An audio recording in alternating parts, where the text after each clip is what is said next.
ನಾನ್ ನಿನ್ನ ಕೇಳ್ತಾನೆ ಇದ್ದೀನಿ, ನಿನ್ ಪಾಡಿಗೆ ನೀನೇನೋ ಮಾತಾಡ್ತಿದ್ಯಾ. ಹಾಗಲ್ಲ ಮೊರೆ. ನೀನೇನು ಮಾತಾಡ್ಬೇಡ, ನನ್ ಪ್ರಶ್ನೆಗೆ ಈಗ ಉತ್ತರ ಕೊಡು. ವಿಕಾಸ್ನ ಮೀಟ್ ಮಾಡಿದ್ಯಾ ಇಲ್ವಾ? ಅವನ ಹತ್ರ ಮಾತಾಡಿದ್ಯಾ ಇಲ್ವಾ?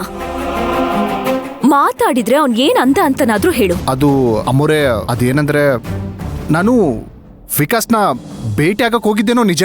ಅಂದ್ರೆ ಮೀಟ್ ಮಾಡಿಲ್ಲ ಅಲ್ಲ? ಅಮೋರೆ ಹಾಗಲ್ಲ, ನಾನು ಹೇಳೋದನ್ನ. ಸುಳ್ಳು ಹೇಳ್ತಿದ್ಯಾ ನೀನು? ಇಲ್ಲ ಮೊರೆ, ನಿಜವಾಗ್ಲೂ ಭೇಟಿ ಮಾಡಕ್ ಆಗ್ಲಿಲ್ಲ. ಭೇಟಿ ಮಾಡಿಲ್ಲ ಅಂದ್ರೆ ಭೇಟಿ ಮಾಡಿಲ್ಲ ಅಂತ ಹೇಳ್ಬೇಕು. ಅದಕ್ಕೆ ಯಾಕೆ ಇಷ್ಟೊಂದು ಅವಾಯ್ಡ್ ಮಾಡ್ತಿದ್ಯಾ?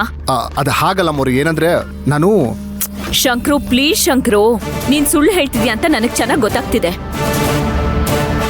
ನಿಜ ಹೇಳು, ಅವನ್ನ ಮೀಟ್ ಮಾಡಿದ್ಯಾ ಇಲ್ವಾ? ಸರಿ ಆಯ್ತು.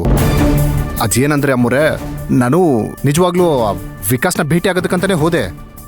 ಇನ್ನೇನು ಮಾತಾಡ್ಸ್ಬೇಕಂತ ಹೋಗ್ತೀನಿ, ನನಗೆ ಅವಾಗ ಗೊತ್ತಾಯ್ತು ಅವನು ಫುಲ್ ಟೈಟ್ ಆಗ್ಬಿಟ್ಟಿದ್ದಾನೆ. ಅದೇ ಫುಲ್ ಡ್ರಿಂಕ್ಸ್ ಮಾಡ್ಬಿಟ್ಟಿದ್ದಾನೆ. ನನಗೆ ಅವನ ಹತ್ರ ಹೋಗಿ ನಾವು ಮಾತಾಡೋದಕ್ಕೆ ಮನ್ಸು ಬರಲಿಲ್ಲ. ಮುಂದಿನ ಸಲ ಯಾವಾಗಾದ್ರೂ ಮಾತಾಡೋಣ ಅಂತ ವಾಪಸ್ ಬಂದ್ಬಿಟ್ಟೆ. ಇನ್ನು ಈ ವಿಷಯ ನಿಮಗೆ ಹೇಗೆ ಹೇಳಲಿ? ಒಂದೇ ಸಲ ಅವನ ಹತ್ರ ಮಾತಾಡ್ಮೇಲೆ ನಿಮ್ಮ ಹತ್ರ ಹೇಳೋಣ ಅನ್ಕೊಂಡೆ. ಅದಕ್ಕೆ ಸುಮ್ಮನೆ ಈ ಥರ. ಅದನ್ನ ಹೇಳಕ್ಕೆ ಯಾಕಿಷ್ಟು ಸುತ್ತಿ ಬಳಸಿ ಮಾತಾಡ್ತಿದ್ಯಾ?